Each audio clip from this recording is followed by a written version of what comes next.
नई Delhi. Air chief marshal V R. Chaudhary ने आज कहा कि भारत को अस्थिर पश्चिमी और उत्तरी सीमा पर मौजूद स्थिति को दो मोर्चों के तौर पर देखना चाहिए और उसी के अनुरूप तैयारी करनी चाहिए।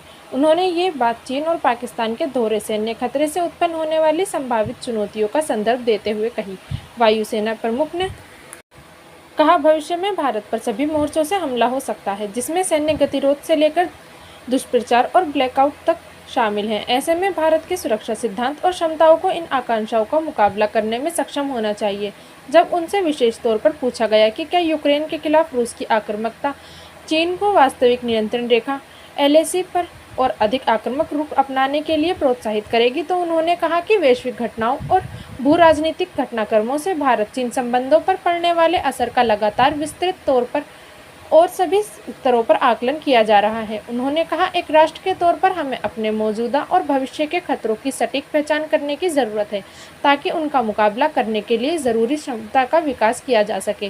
पूर्वी लद्दाख में सीमा पर गतिरोध के बीच चीन द्वारा एलएसी के पास तेजी से हवाई संसाधन तैनात करने के सवाल पर उन्होंने कहा, वायुसेना ज़रूरत पड़ने पर बहुत सीमित समय में इच्छित कार्रवाई कर सकती है। तेज हो रही भू राजनीतिक उथल-पुथल का जिक्र करते हुए वायुसेना प्रमुख ने रेखांकित किया कि भविष्य के किसी भी संघर्ष के लिए राष्ट्रीय सुरक्षा के सभी तत्वों को जोड़ने की ज़रूरत होगी, ताकि ऑल ऑफ नेशन अप्रोच बनाया जा सके।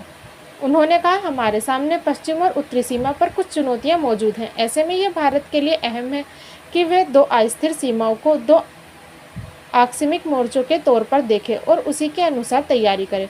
वायुसेना प्रमुख ने कहा कि भारत की सैन्य अभियान योजना, क्षमता विकास और प्रशिक्षण दोनों मोर्चों पर विस्तृत तौर पर उत्पन्न होने वाले खतरों से निपटने के लिए होना चाहिए।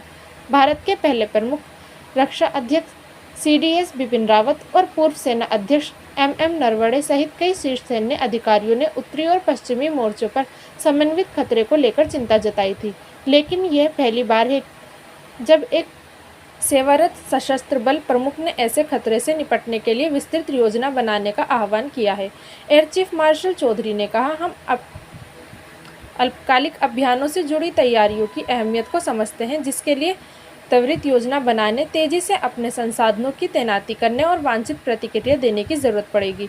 उन्होंने कहा, वायुसेना लगातार संबंधित पहलुओं पर काम कर रही है ताकि इन चुनौतियों से निपटने के लिए विश्वसनीय बल तैयार किया जा सके। वायुसेना प्रमुख की यह टिप्पणी भारत के सुरक्षा योजनाकारों द्वारा वृहद तौर पर यह महसूस किए जाने के बाद आई है कि देश को तेजी से बदलते भू राजनीतिक हालात और चीन द्वारा एलएसी पर दीर्घकालिक सैन्यकरण की रणनीति के मद्देनज़र वृहद सुरक्षा ढांचा बनाने की ज़रूरत है। एयर चीफ मार्शल चौधरी ने कहा, हमें दीर्घकालिक रुख अपनाने और मौजूदा स्थिति के आधार पर खतरों का आकलन करने के बजाय दुश्मन बलों की तैयारियों से हमारी राष्ट्रीय सुरक्षा पर पड़ने वाले असर को आंकने की ज़रूरत है। उन्होंने कहा, हम अपनी पश्चिमी और उत्तरी सीमा पर अलग अलग चुनौतियों का सामना कर रहे हैं। यह प्रकृति और संख्या में संदर्भ में है।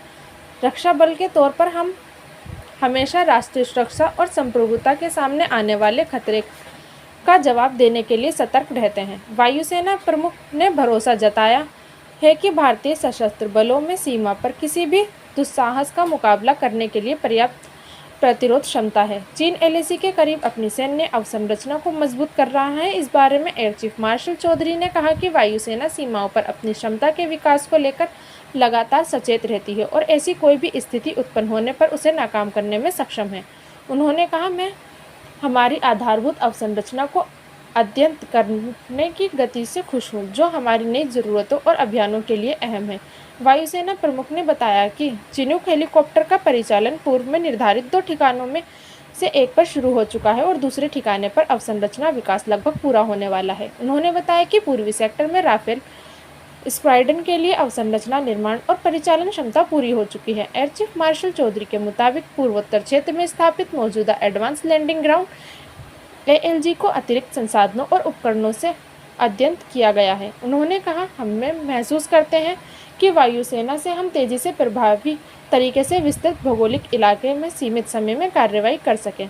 हिंद प्रशांत क्षेत्र में वायुसेना की भूमिका के सवाल पर एयर चीफ मार्शल ने कहा कि वे देश की विदेश नीति के अनुकूल क्षेत्र में स्वतंत्र नौवहन और नियम आधारित व्यवस्था सुनिश्चित करने के लिए अपनी भूमिका निभाने को प्रतिबद्ध हैं।